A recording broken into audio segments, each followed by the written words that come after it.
अस्सलाम वालेकुम। आज कोरोना से हिफाजत की वैक्सीन लगवाई। काफ़ी दिन से अफवाहों और जो उनका बाज़ार गर्म था उसके बावजूद काफ़ी इंटरनेट पे रिसर्च भी होती रही। दरमियान दरमियान से फेसबुक की पोस्टें डराती भी रहीं कि कहीं ये वैक्सीन सच में ही तो 2 साल के बाद मरवा ही न डाले। और उसके अलावा एक जो अजीब चीज़ देखने को मिल रही थी वो थी चिप, कि एक ऐसी चिप इंस्टॉल की जाएगी जिससे इंसानों को कंट्रोल किया जाएगा। समथिंग ऐसी बहुत सारी अफवाहें फेसबुक ख़ासकर वहाँ पे तो चलती रहीं। अब हैरान हूँ हमारी कम्युनिटी के जो कम्युनिटी है वो इसको बग़ैर तहकीक के फैलाती भी रही, शेयर पे शेयर होती रही और नई पोस्टें भी बनकर जो है ना वो पोस्ट होती रही। खैर, हमने तो हिम्मत करके और एक ज़िम्मेदार शहरी होने की हैसियत से जो है ना वैक्सीन लगवा ली। अब वैक्सीन के फ़ायदे या नुकसान ये तो वक्त ही बताएगा, लेकिन अभी हम उस दौड़ में शामिल हो गए हैं कि जिन लोगों ने इस वैक्सीन सिस्टम पे एतमाद किया। हैरानगी वाली एक चीज़ ये भी थी कि बहुत सारे लोगों ने वैक्सीन लगवाने के बाद ऐसी वैसी वीडियोस पोस्ट की जिससे लोगों को डर हुआ। लेकिन मैं आपको अपनी कैफियत बताता हूँ। अभी तकरीबन 12:40 हो चुके हैं दिन के, और सुबह 9 बजे से अभी तक मुझे कोई परेशानी नहीं हुई। वैक्सीन लगवाते वक्त दिल में बहुत सारे ख्याल आ रहे थे, लेकिन उसके बावजूद हिम्मत की और वैक्सीन लगवा डाली। अब शुरू की सूरत बताता हूँ कि वैक्सीन लगवाने जब मैं जा रहा था तो दिल में बहुत सारे ख्याल बुरे बुरे भी आते रहे और अच्छे अच्छे भी आते रहे। लेकिन क्योंकि बुराई ज़्यादा फैली हुई थी तो उसके जो है ना पॉजिटिविटी पे ऊपर तो खाली गवर्नमेंट बात कर रही थी या WHO बात कर रहा है, लेकिन जो उसकी नेगेटिविटी है उसके ऊपर हमारी कम्युनिटी बात कर रही थी। हमारे जो मजहबी स्कॉलर्स बात करते रहे कि भाई ये नुकसानदेह है, ये हलाल हराम का कोई सीन भी चलता रहा। खैर, मेरे हिसाब से इस्लाम में, मैं कोई इस्लामी जो है वो एक्सपर्ट तो नहीं हूँ, लेकिन इस्लाम कहता है कि जो वक्त का हाकम है, आपके मुसलमान मुल्क का हाकम है, अगर वो गैर शरई हुक्म ना दे रहा हो तो उसको मानना भी तकरीबन फ़र्ज़ के करीब ही होता है। तो खैर, हमने उसी फ़र्ज़ को आज पूरा किया है और हमने वैक्सीन लगवाई है। खैर, सूरत बताता हूँ कि हुआ क्या। अच्छा, जब चेयर पे बैठा हूँ तो वो जो वैक्सीनेटर बंदा जो वहाँ पे मौजूद था, उसने कहा जी बैठे हैं, एंट्री करवाई है, नाम वगैरह लिखा है, ID कार्ड लिखा है, और उसके बाद उसने वैक्सीन लगाई। अब वैक्सीन लगाते वक्त थोड़ा सा जो सरेंज वाला दर्द था ना, बस वही हुआ है। उसके बाद उसने कहा जी आप जा सकते हैं। खैर, मैं आ गया और बस वो एक जो बेचैनी सी थी दिल में, बस उसी का ही असर नज़र आ रहा था, उसके अलावा कुछ भी नहीं। शुरू में जिसमें एक बेचैनी सी ज़रूर महसूस हुई, लेकिन वो इसी वजह से थी कि जो एक जो रूमर्स हैं, जो अफ़वाहें हैं, वो उस बारे में उनकी वजह से जो थोड़ा सा दिमाग पे असर हुआ थोड़ी देर के लिए। लेकिन ऐसा कोई बुखार वाली सूरत या बाकी कुछ सर दर्द या समथिंग कुछ भी ऐसी चीज़ महसूस नहीं हुई।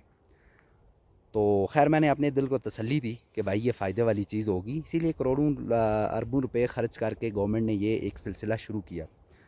खैर, फिर उसके बाद मैं वापस आया हूँ, रेस्ट की है थोड़ी देर, और अब तकरीबन 12 बजे तक कोई ऐसा इफ़ेक्ट, कोई भी ऐसा सर दर्द या बुखार महसूस नहीं हो रहा, सिवाय जहाँ पे ख़ास सिरिंज लगी है, ये बाजू पे यहाँ पे थोड़ा सा दर्द फील हो रहा है, और वो होना भी चाहिए। नॉर्मली जब भी इंजेक्शंस लगते हैं तो इस तरह के दर्द होते हैं, मतलब जो टिप जहाँ पे सुई की लगती है वहीं पे हो रहा है। बाकी उसके अलावा कोई ऐसी फीलिंग्स नहीं आई जिसको मैं ऐसा कहूँ कि वो कोई मतलब नॉर्मल नहीं है या जो है ना अब नॉर्मल सिचुएशन नहीं पेश आई। 12 बजे तक की सूरत हाल है। खैर, बहरहाल मेरा तो यही मैसेज रहेगा जिन लोगों ने अभी तक वैक्सीन नहीं लगाई, कि यार अरबों खरबों लगा के गवर्नमेंट ने ये एक अगर सिलसिला शुरू किया है और उसके बाद इससे ज़रूरी कर दिया गया गवर्नमेंट की तरफ से, तो जैसे आप बाकी चीज़ें मानते हैं ये भी मानें, अपने कम से कम मुस्तकबिल के साथ ना खिलवाड़ करें। तो अब कुछ तो कहते हैं कि ये झूठ फ्रॉड है, जो भी है, मतलब सच्चाई तो किसी को कुछ नहीं पता। हमारे सर्कल में कोई कोरोना से अल्लाह ना करे किसी की डेथ नहीं हुई, लोग बीमार हुए इस साल तो खैर अब नॉर्मल बीमारियों की तादाद काफ़ी ज़्यादा थी, और जिससे ये साबित हुआ कि कुछ ना कुछ तो गड़बड़ है। लेकिन गड़बड़ किस तरह की है, सच्चाई वाली है या झूठ वाली है, वो तो खैर नहीं पता था। खैर, तो अब कोरोना जो वबा है, इस तरह की वबाएं पहले भी आ चुकी हैं। ये नहीं है कि इस दफ़ा खाली 2020 में किसी इंटरनेशनल इदारे ने या किसी मुल्क ने कोई वायरस जो है ना वो छोड़ दिया है। मुमकिन है ये आर्टिफिशियल भी हो सकता है और ये नेचुरल भी हो सकता है, और इससे पहले कई दफ़ा ऐसा होता रहा कि بہت سارے جو ہے نا وائرس وہ لیبارٹری سے نکل کے انسانوں کی دنیا میں آئے اور ان کی وجہ سے بہت ساری اموات ہوئیں. ایسی ریسرچ پیپرز موجود ہیں, آپ چاہیں تو انٹرنیٹ پہ دیکھ بھی سکتے ہیں. ان کے لیے بھی ویکسینیشن ہوئی.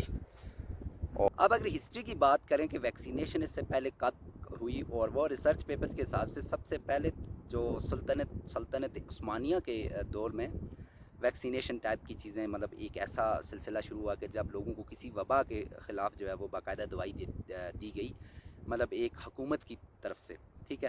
اور اس کے بعد سے تو خیر سن 2000 کے بعد سے 2003 2007 کے اندر اس طرح کی بیماریاں آئیں جن کے خلاف ویکسینیشن ہوئی. ہم اپنے بچوں کو چھوٹی عمر میں ہی ویکسینیٹ کروا دیتے ہیں, تب ہمیں کوئی پریشانی نہیں ہوتی, لیکن کیونکہ ہم دماغ رکھنے والے ہیں, ہم اب 18 سال سے اوپر ہو چکے تو ہمیں پریشانی ہو رہی ہے. خیر آپ کی مرضی ہے, آپ لگوائیں نہ لگوائیں. ہماری بھی آپ سے یہی صلاح ہے اپنے جو 4-5 گھنٹے کے یہ اس سیشن میں, کیونکہ اگر خدا نخواستہ یہ خطرناک ہوتی تو پہلے ہی گھنٹے کے اندر اثر کر جاتی. سانپ کے منہ میں زہر ہوتا ہے, وہ جو کاٹتا ہے تو پہلے 5 منٹ میں اثر ہوتا ہے. اس کے علاوہ جتنا بھی آپ اپنے جسم کو اگر چھری سے بھی کاٹیں گے تو درد 5 منٹ 1 منٹ کے اندر آپ کو تنگ کرنا شروع کر دیتا ہے. لیکن اللہ نہ کرے میرے ساتھ ان 5 گھنٹوں میں 4 گھنٹوں میں کوئی ایسی صورتحال پیش نہیں ہے. اس لیے اپنے آپ کو بھی ویکسینیٹ کریں اور اپنی جو ہے وہ حفاظت کو یقینی بنائیں. یقین گورنمنٹ کی طرف سے اگر یہ حکم ہے تو اس کو ماننا بھی چاہیے, اور کل کو جا کے جو نادرا کی طرف سے سرٹیفکیٹ لینا ہے وہ بھی ضروری ہے. آگے جا کے آپ کی زندگی میں پریشانیاں بھی آ سکتی ہیں, کیونکہ جو ویکسینیٹ کا جو سرٹیفکیٹ ہے وہ بھی لینا ضروری ہوگا. تو خیر اللہ سے دعا ہے کہ پہلے تو یہ جھوٹ ہی ہو, اللہ کرے یہ سچ ہی نہ ہو, لیکن یہ ہے کہ اللہ تعالیٰ ہم سب کو ہر طرح کی وبائی امراض, ہر طرح کی بیماریوں سے دور رکھے, اور ہمیں صحیح معنوں میں جو ہے وہ مسلمان بنائے. تو ویڈیو دیکھنے کے لیے بہت شکریہ, تھینک یو, اللہ حافظ. ویکسین کو ہاں, کرونا کو نہ.